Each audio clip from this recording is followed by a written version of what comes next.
नमस्कार दोस्तों, आज की क्लास में मैं आपका स्वागत करता हूं और आज का हमारा टॉपिक है प्रेसिडेंट ऑफ इंडिया यानी कि भारत के राष्ट्रपति। तो अगर हम बात करें भारत के राष्ट्रपति के बारे में तो सबसे इम्पोर्टेंट आर्टिकल जो है इस टाइम पे हमारे पास है article 52 because this says that there shall be a president of India. Then अगर हम 52 की बात करते हैं तो हमारे लिए जो दो आर्टिकल और सबसे इम्पोर्टेंट हो जाते हैं that is article 63 and article 74। इसको अब आपको याद करने के टेक्निक मैं आपको बता देता हूँ कि जैसे अगर आप लिखिए 5 6 7 2 3 4। Article 52 is for president, article 63 is for vice president and this is for union council of minister to be headed by prime minister. तो ये आप टेक्निक यूज कर सकते हैं याद करने में कि 5 6 7 एंड 2 3 4। तो आर्टिकल 52 हमारा जो कहता है कि there shall be a president of India, article 63 says that there shall be a vice president of India and article 74 कहता है कि there shall be a union council of ministers to be headed by the prime minister to aid and advise the president of India who shall act in accordance with such an advice.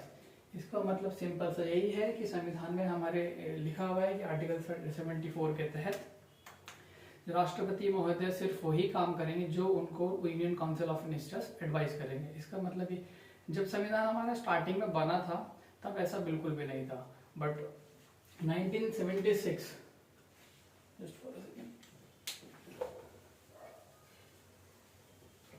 in the year 1976 by 42nd Constitutional Amendment Act, 42nd Constitutional Amendment Act,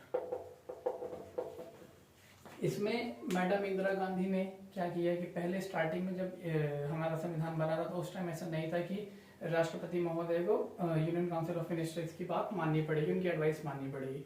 but जो 42nd constitutional amendment act था 1976 का, उसमें madam Indira Gandhi ने mandatory कर दिया, यानी bound कर दिया प्रेसिडेंट साहब को कि he has to follow the instructions of the union council of ministers.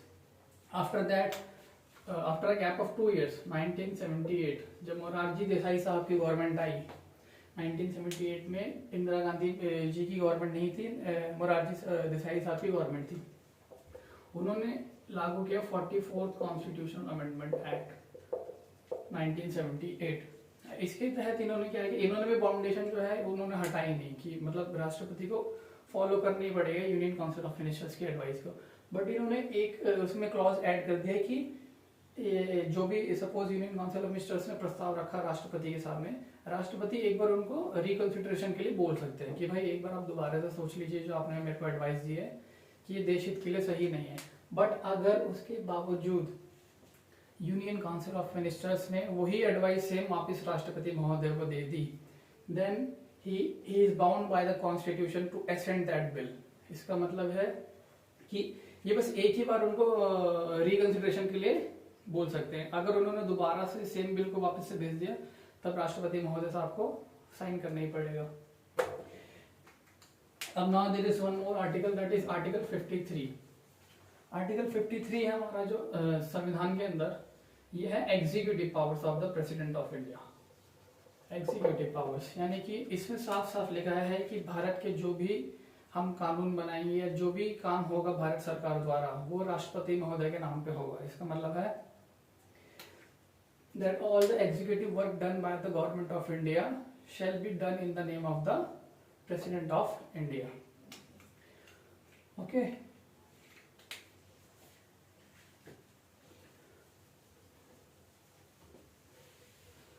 अब President of India is the top most post that is there in India. इनको हम नॉमिनल हेड भी बोलते हैं, फर्स्ट सिटीजन ऑफ इंडिया भी राष्ट्रपति जी को कहा जाता है। एंड इनकी धर्मपत्नी यानी कि जो प्रेसिडेंट साहब की वाइफ होंगी तो उनको फर्स्ट लेडी ऑफ इंडिया कहा जाता है। बेसिकली नॉमिनल हेड इसलिए क्योंकि इनको बस एक तरह से एक कुर्सी पे बैठा रखा है एज अ हेड, बट जो अल्टीमेट सारा का सारा डिसीजन है वो भारत सरकार लेती है, यूनियन काउंसिल ऑफ मिनिस्टर्स लेते हैं। अभी मैंने आपको बताया कि is bound by the advice of the council of ministers. अब हम बात करते हैं प्रेसिडेंट साहब के बारे में, थोड़ी आगे बात करते हैं। तो सपोज अगर इनको अपना रेजिग्नेशन देना है, प्रेसिडेंट साहब इलेक्ट हुए और अब अपनी कुर्सी पे हैं, बट ये 5 साल का टर्म अपना फॉलो नहीं करना चाहते और रिजाइन करना चाहते हैं, 5 साल से पहले, तो अपना रेजिग्नेशन नामा वाइस प्रेसिडेंट ऑफ इंडिया को जाके सबमिट कर सकते हैं। Then he will further give it to the speaker of Lok Sabha, ताकि वो फिर से री इलेक्शन करवा सके नए प्रेसिडेंट के लिए। आर्टिकल 65 के तहत 65 के तहत अगर सपोज अभी रेजिग्नेशन हो गया तो सीट वेकेंट हो गई, या किसी और कारण से वेकेंट हो गई कि जो प्रेजेंट राष्ट्रपति जी हैं उनकी डेथ हो गई, या he is mentally sick, mentally unstable, तो वहां पे vice president of India under article 65 shall act as the acting president of India, that is acting president. Acting president के तहत उन पे वो सारी पावर आ जाती है जो एक नॉर्मल हमारे प्रेसिडेंट साहब के साथ रहती हैं। इसका मतलब यही है जो भी उनके जितने भी सारे के सारे काम जो भी हमारे पहले प्रेसिडेंट साहब करते थे वो सारे के सारे काम हमारे वाइस प्रेसिडेंट करेंगे। सपोज हमारे पास वाइस प्रेसिडेंट साहब भी नहीं है उस टाइम पे, प्रेसिडेंट साहब की सीट वेकेंट हो गई और वाइस प्रेसिडेंट साहब इंडिया में उस टाइम नहीं थे, ये उनकी सीट उनकी भी वेकेंट थी, तो फिर कौन प्रेसिडेंट साहब की कुर्सी को संभालेगा? Then the answer is chief justice of India. Chief justice of India या तो चीफ जस्टिस ऑफ इंडिया, और अगर चीफ जस्टिस ऑफ इंडिया भी नहीं है प्रेजेंट है तो सीनियर मोस्ट जज of the supreme court will act as the president of India. अब वैसे कभी ऐसा हुआ है आप लोगों को, आपने सुना है कि चीफ जस्टिस ऑफ इंडिया ने प्रेसिडेंट साहब की कुर्सी संभाली हो जब? जी हाँ, ऐसा हुआ है 1969 में, जहां तक मेरे को याद है 1969 में chief justice of India justice Mohammad Hidayatullah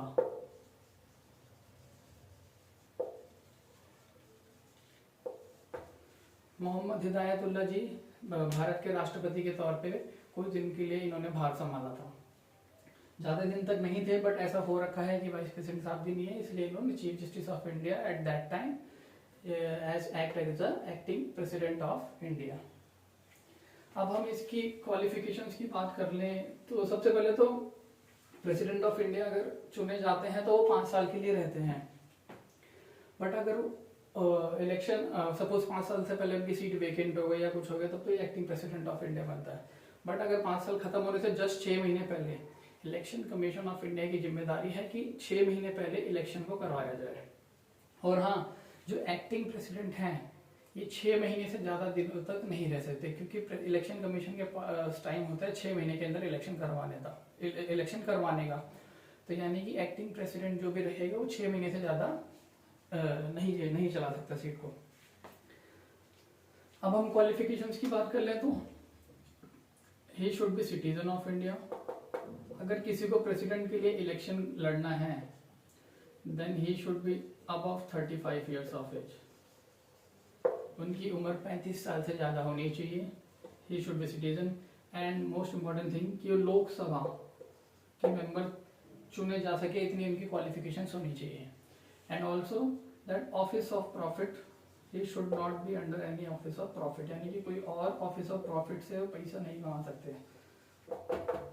ये 4 हमारी मेन क्वालिफिकेशंस है अगर आपको इलेक्शन के लिए खड़ा होना है प्रेसिडेंट सीट के लिए। Now the next thing is that कि इलेक्शन कैसे किए जाते हैं, कौन कौन इलेक्शन में पार्टिसिपेट करता है और इनकी वोटिंग वगैरह कैसे होती है। तो राष्ट्रपति साहब का जब इलेक्शन होता है तो जो लोग वोट करते हैं उनको हम कहते हैं इलेक्टोरल कॉलेज के members, known as electoral college. अब इलेक्टोरल कॉलेज से पहले मैं आपको एक बात बता देता हूँ कि राष्ट्रपति की सीट के लिए खड़े होने के लिए 4 क्वालिफिकेशंस तो मैंडेटरी है, बट एक छोटी सी कंडीशन और है कि अगर आपको प्रेसिडेंट की सीट के लिए खड़ा होना है तो एटलीस्ट 50 मेंबर्स ऑफ पार्लियामेंट आपको नॉमिनेट करें कि आप खड़े हो सकते हैं, यानी कि प्रपोज करें कि हाँ जो व्यक्ति खड़ा हो रहा है इस पे 50 मेंबर्स की साइन होनी चाहिए। नेक्स्ट थिंग इज 50 मेंबर्स उसको सेकेंडेड, यानी कि जिन बंदों ने प्रस्ताव रखा है कि हमारे प्रेसिडेंट कैंडिडेट ये हैं, उसके अलावा 50 एमपीज उनको अप्रूव करें कि हाँ ठीक है आप लोगों ने जिस बंदे को खड़ा किया प्रेसिडेंट के लिए उन पे हम भी अप्रूवल देते हैं, यानी कि 50 बंदे प्रपोज करें और 50 फिर उसको एज अप्रूव करें, उसके बाद ही कोई भी व्यक्ति प्रेसिडेंट इलेक्शन में खड़ा हो सकता है। और भी चीजें हैं लाइक 15,000 रुपये डिपॉजिट करने होते हैं, हालांकि नॉन रिफंडेबल होते हैं, बट एक केस में वो नॉन रिफंडेबल होते हैं अगर उनको 1/6 सीट भी ना मिले, यानी कि जो भी जितने भी वोट्स हमारे हुए हैं उसमें से अगर वो 1/6 वोट से नीचे मिलते हैं तब उनका जो भी अमाउंट हो फोरफिट कर लिया जाएगा, यानी कि उनको राशि जो भी उनकी है वो जब्त कर ली जाएगी। और अब इस नेक्स्ट चीज आती है इलेक्शन हो गया। अब इलेक्शन के बाद हम क्या करेंगे? इलेक्शन के बाद सपोज कोई भी डिस्प्यूट आता है कि इलेक्शन कमीशन ने इलेक्शन सही से नहीं करवाया या कुछ हेरा फेरी हुई इलेक्शन में, तो हम लोग कंप्लेन कर सकते हैं। आगे कौन लोग? मेंबर्स ही कर सकते हैं। उसमें भी कुछ है कि एटलीस्ट आई थिंक 20 मेंबर्स अगर प्रपोज करें कि इलेक्शन में दिक्कत हुई है तो सुप्रीम कोर्ट में इलेक्शन पिटीशन यानी कि चुनाव याचिका दर्ज करा सकते हैं under article 71 of the constitution. और सबसे इम्पोर्टेंट बात, जब भी इलेक्शन पिटीशन दर्ज किया जाएगा सुप्रीम कोर्ट में तो उसको सिर्फ और सिर्फ कॉन्स्टिट्यूशनल बेंच सुप्रीम कोर्ट का जजमेंट दे सकता है उसके ऊपर। कॉन्स्टिट्यूशनल बेंच का मतलब है एटलीस्ट 5 जजेस होने चाहिए उस केस को सॉल्व करने के लिए। 5 से कम हुए तो उसे कॉन्स्टिट्यूशनल बेंच नहीं कहा जाता। तो अब राष्ट्रपति जी सपोज इलेक्शन में हो गया, चुन के भी आ गए, तो अब उनको शपथ लेनी होती है अपने पद के लिए। यानी अंडर आर्टिकल 60 हमारे पास संविधान के अंदर एक शपथ दी गई है for the post of president of India. बहुत एक सिंपल से लैंग्वेज में लिखिए, to preserve, protect and defend the constitution of India under article 60। और इनको ये शपथ दिलाता कौन है? शपथ इनको दिलाते हैं हमारे देश के माननीय चीफ जस्टिस ऑफ इंडिया, जो भी प्रेजेंट टाइम पे होंगे, या फिर कोई और सीनियर मोस्ट जज of the supreme court if CJI is not available. Else CJI ही उनको शपथ दिलाते हैं, और सीजीआई को शपथ दिलाते हैं राष्ट्रपति, यानी tit for tat.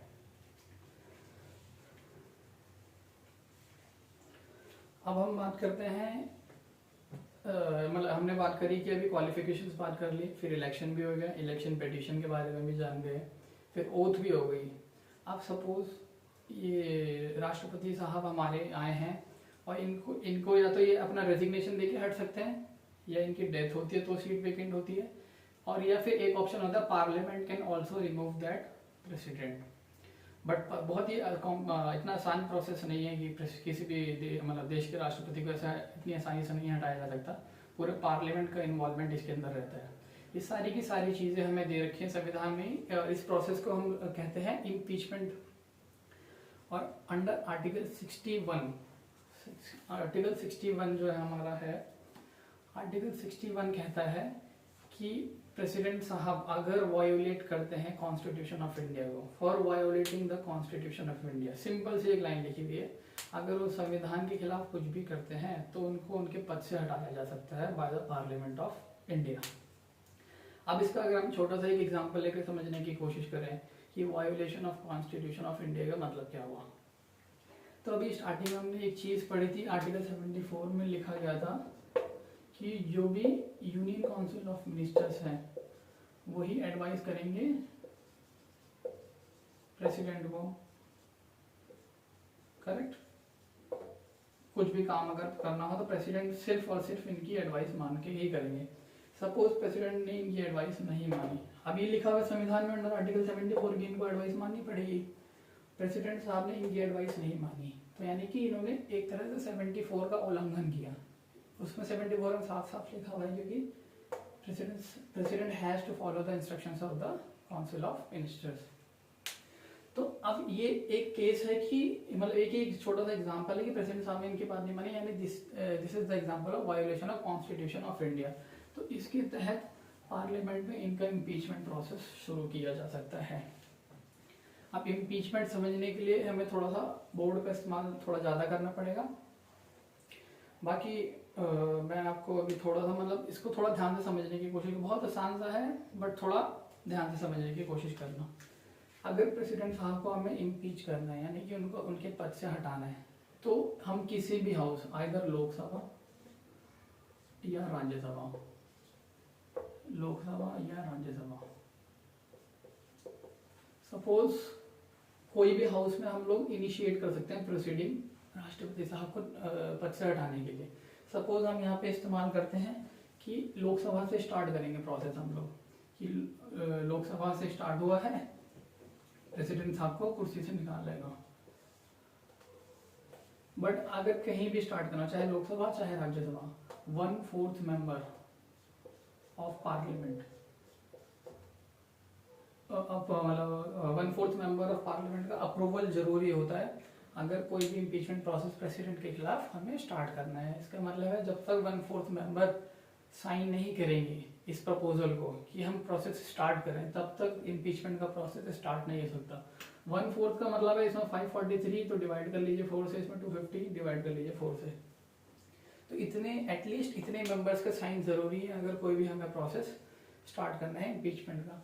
And after 1/4, suppose Lok Sabha से स्टार्ट हुआ तो ये डिस्कस करेंगे, बट डिस्कशन से पहले भी 14 days notice is given to the president.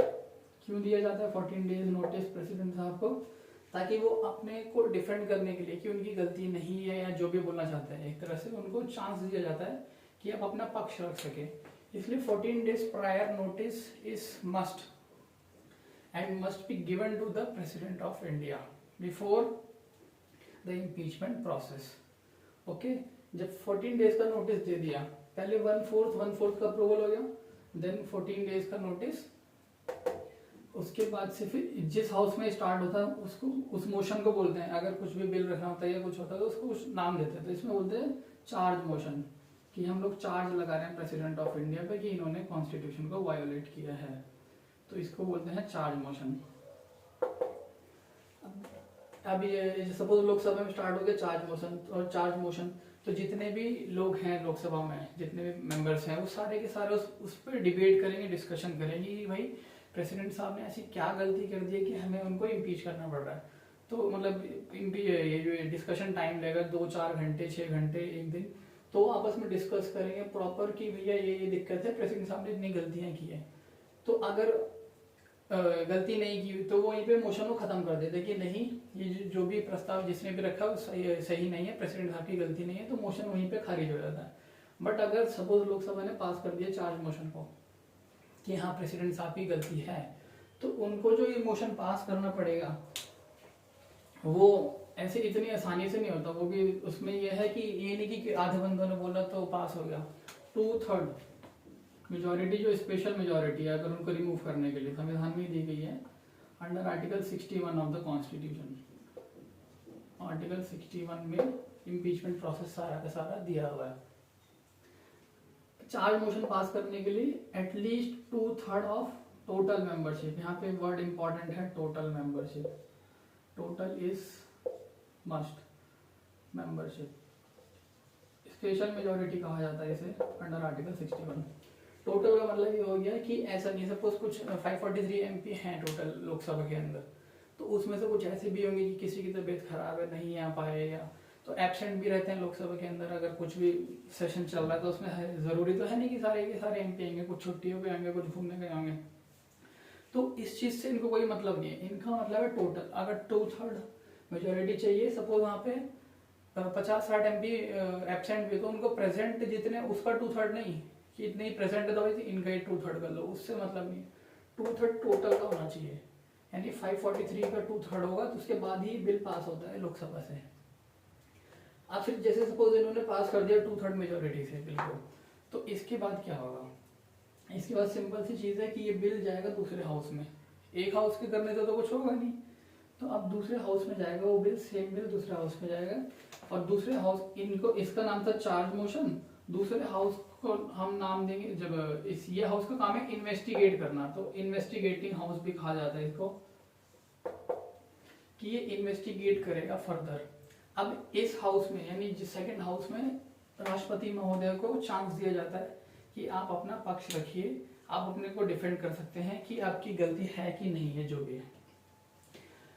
फिर यहाँ पे भी पूरा डिबेट डिस्कशन, यही सेम प्रोसेस जो यहाँ था यहाँ भी हुआ। उसके बाद फर्दर अब यहाँ से भी ये मोशन पास करवाना है, तो सेम 2/3 ऑफ टोटल, यानी कि 2/3 ऑफ टोटल। यहाँ पे भी टोटल वर्ड ही इंपॉर्टेंट है इनका भी। जैसे राज्यसभा है तो राज्यसभा का 250 है टोटल मेंबर, तो 250 का 2/3 होना चाहिए। ये नहीं कि सपोज वहाँ पे 200 मेंबर रिप्रेजेंट है, 50 छुट्टी पे है तो 2/3/200 कर दे, बिल्कुल नहीं। 2/3/250 मेंबर्स होना जरूरी है। यहाँ से भी 2/3, यहाँ से भी 2/3, जब दोनों जगह से पास हो जाएगा, तो जिस दिन यहाँ से पास होगा सेकंड हाउस से 2/3 के साथ, उस दिन की उसी टाइम से, यानी कि विद इमीडिएट इफेक्ट प्रेसिडेंट साहब को वहां से कुर्सी से हटा दिया जाएगा। यानी प्रेसिडेंट स्टैंड्स इम्पीच्ड, इसका मतलब सिंपल से ये है कि प्रेसिडेंट साहब को उनके पद से हटा दिया गया है for the violation of constitution of India. अब हम लोग थोड़ा सा और इसको फर्दर समझने की कोशिश करेंगे कि प्रेसिडेंट साहब के बारे में इनके पास क्या क्या पावर है, एक्स्ट्रा क्या क्या पावर्स हैं, अलग अलग सब हेडिंग्स के अंदर हैं। जैसे कि एग्जीक्यूटिव पावर्स अंडर आर्टिकल 53, मैंने आपको स्टार्टिंग में बताया था कि जितने भी भारत सरकार के काम हैं वो सारे के सारे राष्ट्रपति महोदय के नाम पे ऑफिशियली किए जाते हैं। यानी कि the executive work done by the government of India has to be done in the name of the president of India officially. और second thing is legislative powers. पहला तो हो गया एग्जीक्यूटिव पावर्स, यानी जितने भी गवर्नमेंट के काम है सारे के सारे प्रेसिडेंट के नाम पे होते हैं। Second is legislative. अब यहाँ पे भी इनका रोल बहुत इंपॉर्टेंट है। अगर हम लोग समझने की कोशिश करें तो राष्ट्रपति महोदय हमारे बहुत इंपॉर्टेंट पोस्ट है। लेजिस्लेचर में इनका रोल भी काफ़ी इंपॉर्टेंट हो जाता है, क्योंकि यही जैसे पार्लियामेंट के जो भी सेशंस होते हैं, विंटर सेशन, मानसून सेशन, जो भी आप लोग सुनते हैं, बजट सेशन, ये लोग ये जितने भी सेशन है सारे के सारे प्रेसिडेंट ही इनको बुलवाते हैं सेशन के लिए। प्रेसिडेंट ही इनको हाउस को छुट्टी पे भी भेजते हैं कि अब आपका सेशन खत्म हुआ इतने दिन के लिए, तो हाउस इसको समन करते हैं। यानी कि समन का मतलब बुलाया, कि सपोज बजट सेशन स्टार्ट हो रहा है तो प्रेसिडेंट साहब जो हमारे देश के राष्ट्रपति हैं, यही इस वर्ड को कहते हैं समन। प्रेसिडेंट समन द हाउस, इसका मतलब है प्रेसिडेंट साहब ने बुलाया सारे के सारे एमपीज को, लोकसभा एंड राज्यसभा को, कि आप लोग आइए बजट सेशन स्टार्ट करिए। फिर जैसे ही बजट सेशन को वो खत्म करना होता है तो भी प्रेसिडेंट साहब prorogue, the word is prorogue the house, इसका मतलब यही है कि वो छुट्टी पे भी बाकी सारे सांसद को तो वही भेजते हैं कि भैया अब यहाँ बजट सेशन का सारा काम पूरा हो चुका है, आप लोगों की छुट्टियां हो गई, आप छुट्टी बनाइए। तो जितने भी काम है सारे के सारे राष्ट्रपति महोदय ही करते हैं। और सबसे इम्पोर्टेंट बात है कि सपोज गवर्नमेंट कोई भी बिल लाती है, लेजिस्लेटिव पावर सुनिए आप राष्ट्रपति महोदय की, वो एक्ट तभी बनता है जब प्रेसिडेंट साहब उस पर अपना एसेंट देते हैं। बिना प्रेसिडेंट साइन के कोई भी बिल एक्ट नहीं कहा जाता और वो लागू भी नहीं किया जाता। तो इसलिए जब भी कोई भी बिल पार्लियामेंट में पेश होता है, दोनों हाउस से पास होने के बाद राष्ट्रपति महोदय का साइन लिया जाता है, उसके बाद ये बिल एक्ट बनता है, उससे पहले वो एक्ट नहीं बनता। चलो अब ये एक्ट की बात आई है तो जरूरी है कि क्या ये जरूरी है कि प्रेसिडेंट साहब उसे साइन करें या ना करें, तो ये भी मैं आपको छोटा तो जल्दी से बता देता हूँ। प्रेसिडेंट के पास होती है अंडर आर्टिकल 111, यानी आर्टिकल 111 के तहत वीटो पावर कहा जाता है इन्हें, article 111, article 111 veto power, veto power simple सी बात है, वीटो पावर। और ये आर्टिकल जो 111 है इसके तहत इन पे 3 वीटो पावर है। एक है absolute veto, one is absolute, one is suspensive and other is pocket veto.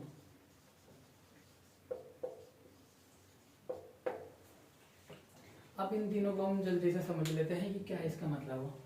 सबसे पहले तो हम देखते हैं कि आर्टिकल 111 में क्या क्या है। सपोज प्रेसिडेंट साहब के पास पार्लियामेंट ने बिल भेजा और राष्ट्रपति जी को लगा कि ये बिल सही नहीं है, देश के जनहित में है या मतलब अपोज में, मीन्स ये लोगों के लिए अच्छा बिल नहीं है, तो उनको लगता है कि वो या तो इन तीनों में से कोई भी वीटो पावर अपनी इस्तेमाल कर सकते हैं। मतलब चाहे तो वो बिल पे साइन ना करें, चाहे इसको संभाल के रख लें या पार्लियामेंट के पास वापस भेज दें अपने रिकंसिडरेशन के लिए उनके। तो अगर हम इसमें समझने की कोशिश करें एब्सोल्यूट वीटो का मतलब क्या है।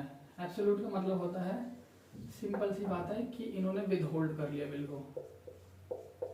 विदहोल्ड का मतलब अपने पास रखा हुआ है, सिंपल सी बात, ठीक है। अब विदहोल्ड ये जनरली गवर्नमेंट के बिल पे करते हैं, बट अभी इसमें जनरली दो केसेस में करते हैं, गवर्नमेंट में करते हैं, मैं आपको बताता हूँ कब करते हैं। विदहोल्ड का मतलब इन्होंने अपने पास बिल को रख लिया। अब इसमें 2 केस हैं, वो तभी प्रेसिडेंट साहब उसको होल्ड करते हैं जब प्राइवेट मेंबर कोई हो। सपोज कोई गवर्नमेंट का मिनिस्टर, अगर ये गवर्नमेंट का मिनिस्टर करता है तो वो पब्लिक बिल कहते हैं। बट अगर कोई नॉर्मल बंदा बिल को प्रस्ताव रखता है बिल का प्रस्ताव रखता है तो उसे प्राइवेट मेंबर बिल कहते हैं। यानी कि मैं एक बार दोबारा से बोल लेता हूँ, शायद थोड़ा सा कंफ्यूजन हो गई होगी। दो तरह के बिल होते हैं हमारे पास, एक प्राइवेट मेंबर बिल, एक होता है गवर्नमेंट बिल या पब्लिक बिल। तो गवर्नमेंट बिल या पब्लिक बिल का मतलब है कोई भी मोदी साहब जैसे अभी हैं, मोदी जी की कोई भी मिनिस्टर अगर किसी बिल को पार्लियामेंट में पेश करते हैं तो उसे हम गवर्नमेंट बिल या पब्लिक बिल कहते हैं। एंड अदर देन मिनिस्टर, जो व्यक्ति मिनिस्टर नहीं है, ओनली मेंबर ऑफ पार्लियामेंट है, वो अगर किसी बिल को पार्लियामेंट में पेश करते हैं तो उसे बोलते हैं प्राइवेट मेंबर बिल। तो जो राष्ट्रपति साहब हैं प्राइवेट मेंबर बिल को होल्ड कर लेते हैं ज़्यादातर, क्योंकि वो गवर्नमेंट के नहीं होते तो इसलिए इनको होल्ड कर लेते हैं। कई बार बहुत रेयरली ऐसा होता है कि प्राइवेट मेंबर बिल को पास होने देते हैं पार्लियामेंट में। और दूसरी कंडीशन होती है, और गवर्नमेंट बिल को ये तब विदहोल्ड करते हैं अपने पास जब कैबिनेट ने रेजिग्नेशन दे दिया हो। सपोज फॉर एग्जांपल मोदी साहब की गवर्नमेंट अभी चल रही है, उन्होंने एक बिल पास किया लोकसभा में भी, राज्यसभा से भी, लेकिन जब वो बिल प्रेसिडेंट साहब के पास गया था साइन होने के लिए, तो सपोज आज गया, 2-3 दिन बाद उनको साइन करना था, जब भी उनका अपने हिसाब से उन्होंने सोचा होगा कि 2 दिन में साइन कर दूंगा, उसी 2 दिन के अंदर मोदी कैबिनेट ने रेजिग्नेशन दे दिया। रेजिग्नेशन दे दिया या उनको उनकी मेजोरिटी हट गई अचानक से, नो कॉन्फिडेंस मोशन पास हो गया लोकसभा के अंदर। तो इसके बीच के अगर प्रेसिडेंट साहब को लगेगा कि जो बिल मेरे पास अभी आया हुआ है साइन के लिए, ये तो भेजे ही गवर्नमेंट ही नहीं रही, तो बिल का कोई फायदा ही नहीं, तो इसलिए वो उस बिल को अप्रूव नहीं करते, उसको विदहोल्ड कर लेते अपने पास। तो विदहोल्ड का मतलब सिंपल सा यही है, प्राइवेट और कैबिनेट जब रिजाइन कर देता है या फिर प्राइवेट मेंबर के बिल को विदहोल्ड कर लेते हैं। ये हमने समझा भी खाली कि एब्सोल्यूट वीटो के बारे में। अब जो दूसरा है सस्पेंसिव और तीसरा है पॉकेट वीटो।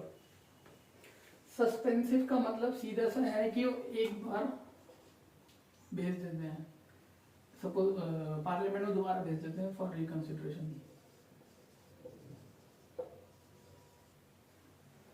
यानी कि जो भी बिल आया, प्रेसिडेंट साहब ने बोला ये बिल थोड़ा सही नहीं है, इसको थोड़ा सा मॉडिफाई करके, या ये क्लॉज जो भी हार्मफुल है पीपल के लिए उनको आप हटा के वापस भेज दीजिए, या कुछ इसमें चेंजेस कर दीजिए, या पूरा बिल ही हटा दीजिए। तो रिकंसिडरेशन के लिए दोनों हाउस में वो बिल को वापस भेज देते हैं। बट इसमें एक चीज़ है कि वो सिर्फ एक ही बार भेज सकते हैं। सपोज पार्लियामेंट ने दोबारा बिल को भेज दिया तो president is bound by the constitution to give his signature to that bill. तो बस एक ही बार वो रिकंसिडर के लिए दे सकते हैं, उसके बाद जैसे ही दोबारा आता तो उनको साइन करने पड़ते हैं। तीसरा है पॉकेट वीटो। ये भी यूज किया हुआ है हमारे देश के राष्ट्रपति ने, आई थिंक काफी पहले किया है, राजीव गांधी साहब जब पीएम थे तब किया था मेरे ख्याल से। पॉकेट वीटो सिंपल सा है, पॉकेट का मतलब कि पार्लियामेंट ने बिल भेजा उन्होंने अपने पॉकेट में डाल लिया है, सिंपल सी बात, इसका नाम इसलिए ऐसा पड़ा है, पॉकेट में डाल लिया कि भाई हम ना वो बता रहे हैं कि वो साइन करेंगे कि नहीं करेंगे, और ना ये बता रहे हैं कि साइन करेंगे या नहीं करेंगे, या उसमें रिकंसिडर, कुछ भी नहीं बता रहे हैं, नो एक्शन एट ऑल, कुछ भी नहीं, बस आया बिल उसको वहीं अपने कैबिन में रख लिया, कुछ बोल ही नहीं रहे उसके ऊपर, नो कमेंट्री, नो नथिंग। और सबसे इम्पोर्टेंट बात, संविधान में कहीं भी लिखा नहीं हुआ कि पॉकेट वीटो कितने दिन के लिए, मतलब कितने दिन के लिए प्रेसिडेंट साहब अपने पास रख सकते हैं बिल को, नो टाइम लिमिट। तो ये हम हमेशा के लिए भी बिल को रख सकते हैं, तो बिल कोलैप्स कर जाता है, लैप्स कर जाता है, लैप्स कर जाता है, कोलैप्स में लैप्स। तो अगर हमने इसको सिंपल से समझा पॉकेट वीटो और इसके बारे में, अब जो नेक्स्ट अभी हमने लेजिस्लेटिव में पढ़ लिया, वही हाउस को बुलाते हैं और ये बिल एक्ट बनता है, ये सब इनके लेजिस्लेचर में था।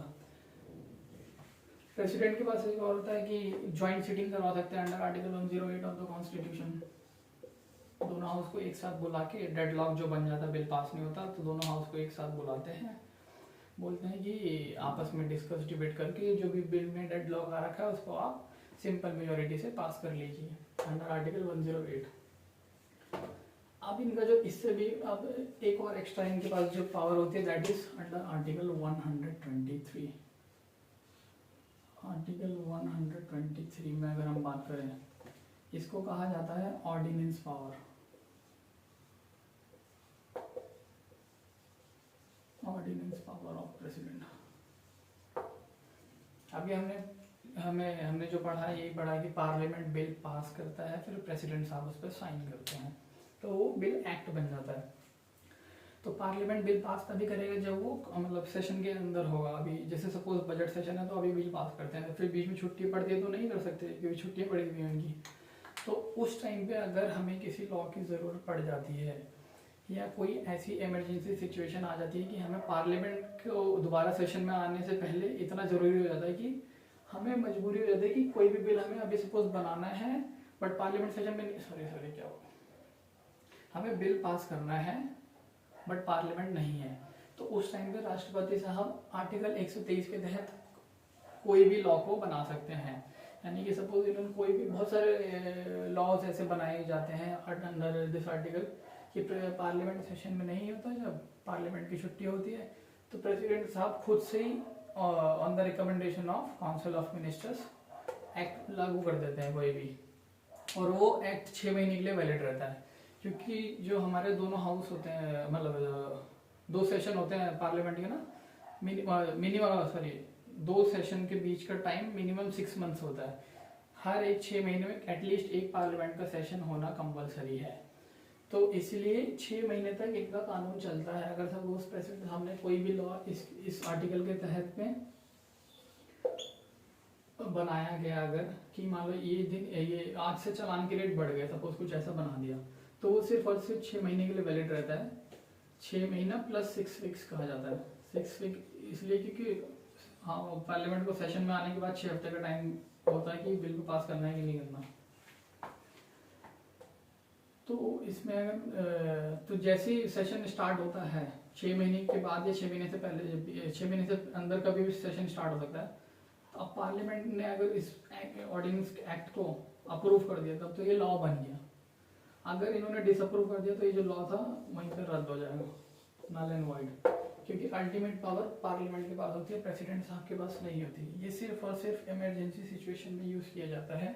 आर्टिकल 123 जब पार्लियामेंट सेशन में नहीं होता तभी हम इस आर्टिकल को यूज कर सकते हैं, एल्स नहीं। अगर पार्लियामेंट सेशन में चल रहा है तो हम आर्टिकल 123 का यूज नहीं कर सकते। अब सेम पावर गवर्नर साहब के पास भी दी गई है संविधान के द्वारा। 1 2 3 लिखा है आर्टिकल 1 2 3, 2 and 3 इज सेम।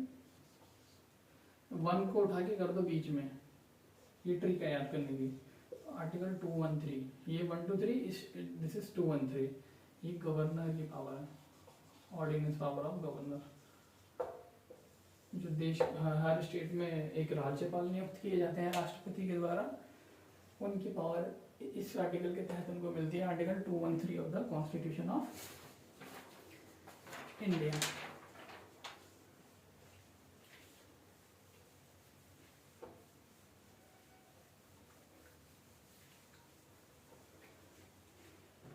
अब राष्ट्रपति साहब के पास एक जो बहुत इंपॉर्टेंट पावर होती है दैट इज अंडर आर्टिकल 72, और सेम चीज 161 के तहत गवर्नर के पास। अच्छा मैं आपको एक छोटी सी ट्रिक और बताता हूँ। आर्टिकल है, कोई भी यूनियन गवर्नमेंट का आर्टिकल है उसमें 89 को ऐड कर दीजिए, वो स्टेट गवर्नमेंट का आर्टिकल बन जाता है।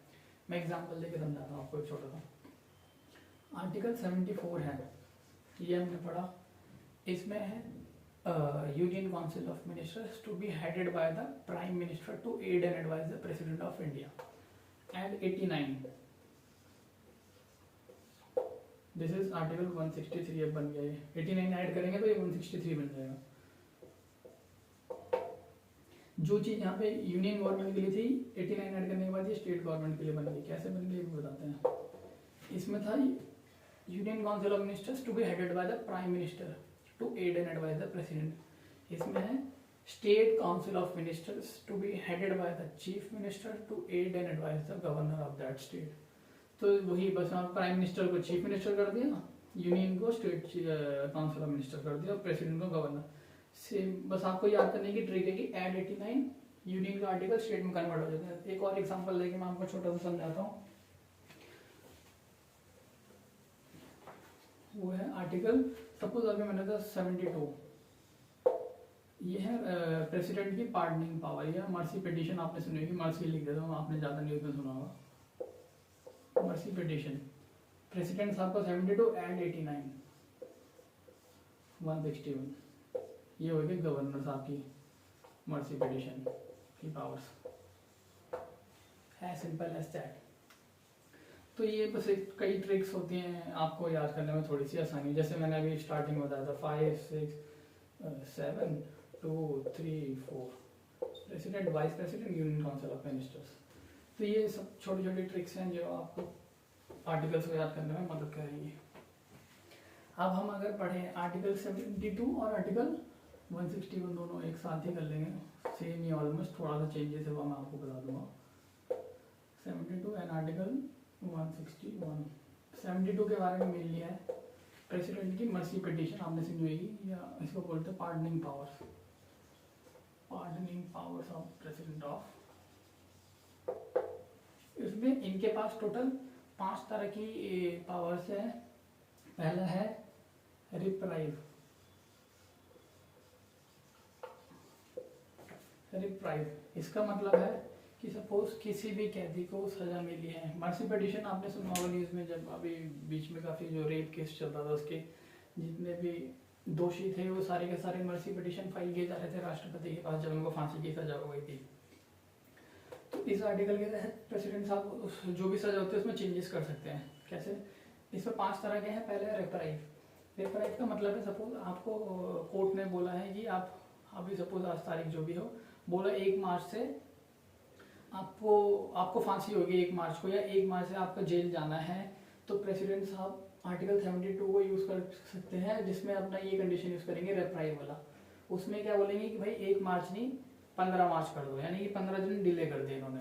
तो इसका सिंपल सा मतलब यही है कि प्रेसिडेंट साहब के पास पावर होती है कि कोई भी कैदी को, मतलब किसी भी कैदी को वो उनकी सजा को डिले कर सकते हैं, कि जब से स्टार्ट होना होता है, मतलब बिगनिंग ऑफ सेंटेंस कह सकते हैं। जैसे सेंटेंस मतलब जेल अगर जाना है 1 तारीख को, तो प्रेसिडेंट साहब उसमें डिले करवा सकते हैं कि भाई 1 को नहीं 15 को, और जो भी, ताकि वो बंदा अपनी हायर कोर्ट में अपील कर सके। सपोज हाई कोर्ट ने इनको कैदी को सजा सुनाई है तो सुप्रीम कोर्ट तक जा सके, उसको टाइम दे देते हैं under reprieve. Next is respite.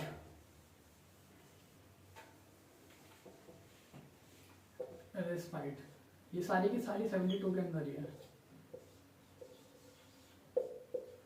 Respite अभी उसमें था पहले वाले में रेप्राइव, दैट इज डिले कर सकते थे कि किसी भी सजा को, मतलब इतनी तारीख नहीं। रेस्पाइट का मतलब होता है कि कुछ भी कर सकते हैं, ये मतलब थोड़ा सा चेंजेस कर सकते हैं अंडर स्पेशल सर्कमस्टांसेस। इसको भी याद कर सकते हैं, स्पेशल का ऐसे कि एस और पी आता है रेस्पाइट के अंदर, स्पेशल की स्पेलिंग भी यहीं से शुरू होती है। तो रेस्पाइट का मतलब हो गया अंडर स्पेशल सर्कमस्टांसेस। सपोज कोई लेडी है, ये कोई ओल्ड लेडी प्रेग्नेंट है, तो प्रेसिडेंट देखेंगे ये लेडी प्रेग्नेंट है, तो आफ्टर 9 मंथ्स उनको सजा सुनाई जाए तो डिले कर सकते हैं, या कुछ रिग्रेस पनिशमेंट दिए तो उसको थोड़ा लेस सीवियर बना सकते हैं। ऐसी कोई ओल्ड एज है, किसी को सीवियर बीमारी है, कोई हेल्थ इश्यूज है, तो प्रेसिडेंट उसमें चेंजेस कर सकते हैं कि नहीं इतनी थोड़ी कम कर दो, ज़्यादा कर दो, या चेंज कर दो सजा को। ऐसे वो कुछ भी इसमें अंडर स्पेशल सर्कमस्टांसेस ओनली ऐसा कर सकते हैं। रेप्राइव हो गया, रेस्पाइट हो गया। Next is remit. Remit is this REMIT, remit. Remit का मतलब होता है सजा को कम करना। मतलब सपोज आपको 25 साल की सजा सुनाई है या 20 साल की सजा सुनाई है, तो ये नेचर चेंज नहीं करेंगे इसमें। जो भी सजा 20 साल है 20 ही, मतलब ऐसा नहीं है कि सपोज फांसी है तो फांसी को हटा के 20 साल की सजा सुना दिया, ऐसा नहीं। इसमें है 20 है तो ये रेमिट मतलब कम कर सकते हैं, इसमें डिक्रीज कर सकते हैं। डिक्रीज सपोज 20 साल की सजा है, प्रेसिडेंट साहब ने बोला नहीं यार रहने दो इसको 10 साल ही रहने दो, तो 10 साल की सजा इसमें हो जाएगी। इसको 20 माइनस करके, या 20 को 15 कर देते ना, तो नहीं करते, थोड़ा बहुत कम कर देते हैं। या ऐसा भी होता है कि सपोज ये बंदे ने सजा काटनी शुरू की, अब 4-5 साल के बाद इसमें थोड़ा सुधार आया, प्रेसिडेंट साहब को लगता है मर्सी पिटीशन डालते हैं, तो उनको लगता है कि नहीं बंदा सुधर रहा है, तो थोड़ी सी कम कर देते हैं। ठीक है, तो रेमिट हो गया, रेस्पाइट हो गया, और हमारा रेप्राइव हो गया। अब जो अगला है वो है कम्यूटेट। कम्यूटेट ये थोड़ा बाकियों से अलग है, क्योंकि इसमें प्रॉपर नेचर ही चेंज कर देते हैं सजा का। जैसे नेचर चेंज, इसका मतलब है कि सपोज फांसी की सजा सुनाई है किसी व्यक्ति को, सुप्रीम कोर्ट ने, हाई कोर्ट ने, किसी ने भी, कि भाई इस बंदे ने इतना बड़ा गुनाह किया, इसको फांसी होनी चाहिए। बट राष्ट्रपति साहब क्या कर सकते हैं, फांसी को ही चेंज कर सकते हैं। फांसी का मतलब है कि भैया फांसी रहने दे, इसको उम्र कैद सुना दो, लाइफ इम्प्रिजनमेंट। तो फांसी की सजा को चेंज करके उन्होंने क्या कर दिया, उम्र कैद सुना दी, और इसको कहा जाता है कम्यूटेट, यानी change the nature of the sentence under article 72 only. ठीक है। अब जो नेक्स्ट है that is very very important. हमने 4 कर लिए, कम्यूटेट हो गया, रेमिट, रेस्पाइट एंड रेमिशन, या वो sorry reprieve. Next is pardon. Pardon का मतलब होता है माफी देना, पूरी तरह से। आपने कितना भी बड़ा क्राइम किया हो, मर्डर किया हो, रेप किया हो, कोई मतलब नहीं। अगर प्रेसिडेंट साहब ने, बट ये प्रेसिडेंट साहब मैं बोल रहा हूँ, बट ये जो भी अल्टीमेट डिसीजन होता है ये यूनियन काउंसिल ऑफ मिनिस्टर्स ही लेते हैं, क्योंकि आर्टिकल 74 में बोला हुआ है साफ साफ, प्रेसिडेंट कुछ भी अपनी तरफ से नहीं कर सकते, जो भी वो करेंगे only on the recommendation of the union council of ministers. President साहब इसलिए बोल रहा हूँ क्योंकि आर्टिकल्स में प्रेसिडेंट साहब का ही नाम लिखा होता है। अब इनके पास जो पार्डनिंग पावर है सबसे इम्पोर्टेंट है पार्डन। पार्डन का मतलब वो माफ कर दिया, कोई भी केस हो, नो मैटर, ये पूरी की पूरी तरह से उस बंदे को फ्री कर देते कि तुम जाओ आजाद हो। मतलब आगे चाहे रेप केस हो, मर्डर केस हो, कुछ कोई इनको मतलब नहीं। बट ऐसा होता नहीं है जनरली। मैं आपको एग्जांपल दे रहा हूँ कि ऐसा कर सकते हैं, इन पे पूरी छूट होती है, 100% फ्रीडम। बस एक जुडिशियल रिव्यू, इन पे थोड़ा सा रिस्ट्रिक्शन। जुडिशियल रिव्यू का मतलब है कि सपोज ऐसा भी नहीं कि मतलब कुछ भी कर रहे हैं तो अपनी मर्जी से, तो सुप्रीम कोर्ट नजर रखता है। अगर इन्होंने कुछ भी गलत किया, सुप्रीम कोर्ट उस डिसीजन को नल एंड वाइड कर सकता है। आर्बिट्रेरी डिसीजन नहीं ले सकते प्रेसिडेंट साहब। अब हमने पार्डनिंग पावर सारी की सारी पढ़ ली, और ये सारी की सारी पावर जितनी भी ना गवर्नर के पास भी है, बट उनमें 2 एक्सेप्शंस है। एक्सेप्शंस ये है कि जो राष्ट्रपति हैं हमारे, ये किसी भी कोर्ट का डिसीजन हो, subordinate court, district court, high court, supreme court and even martial court, यानी कि जो आर्मी के हमारे कोर्ट होते हैं, उनकी भी सजा को ये सब कर सकते हैं, कम कर सकते हैं, चेंज कर सकते हैं, पार्डन का पूरा माफ कर सकते हैं। गवर्नर मार्शल कोर्ट की सजा को कुछ भी नहीं, छेड़ भी नहीं सकते। अगर मार्शल कोर्ट का कोई डिसीजन है तो सिर्फ और सिर्फ प्रेसिडेंट ही उसको कर सकते हैं, और गवर्नर के पास उसमें कोई पावर नहीं होती। अब जो दूसरा एक्सेप्शन है जो मतलब प्रेसिडेंट के पास है बट गवर्नर के पास नहीं है, कि गवर्नर के पास ये नहीं है पार्डन, वो पूरी तरह से माफ नहीं कर सकते फांसी की सजा को। फांसी की सजा को चेंज कर सकते हैं, कम्यूटेट कर सकते हैं कि उम्र कैद हो जाए, बट वो माफ नहीं कर सकते। राष्ट्रपति साहब अगर उनके पास पावर है, मतलब उनके पास ये पावर है कि अगर फांसी भी हो रही हो तो उस बंदे को पूरी की पूरी तरह फ्री कर सकते हैं। ये पावर इनके पास नहीं होती, गवर्नर के पास। अब आपको एक छोटी सी चीज और बता देते हैं जरा जल्दी से।